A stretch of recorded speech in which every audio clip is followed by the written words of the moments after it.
pocket sterilization, is it a contraindication for using emdogain? I would suggest if you want to do non-surgical treatment, you can do it without the laser.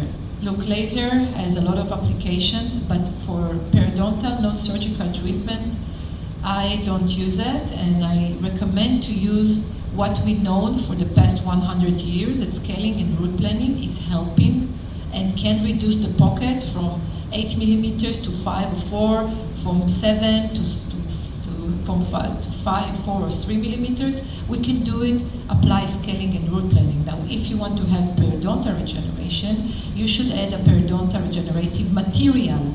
Laser haven't been proved to be a periodontal regenerative instrument, okay? What do you do with the laser?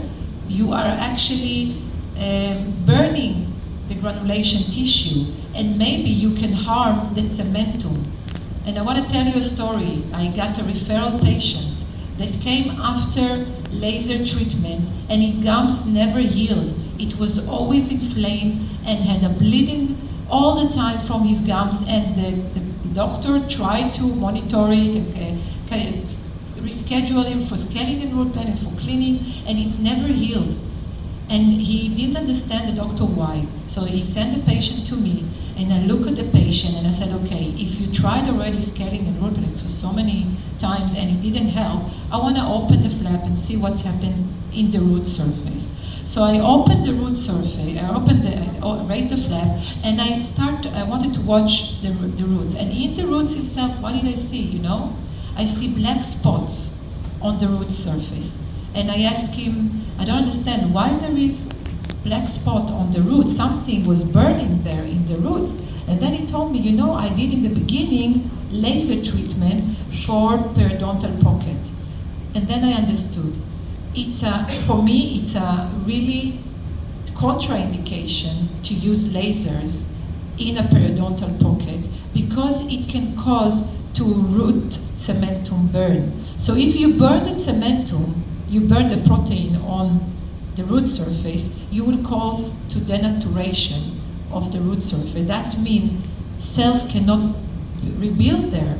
So this is why there was not new attachment and there was no reconnection of the connective tissue and the fibers to the root. That's why it always suffered from inflammation, because, you know, healing was never cured.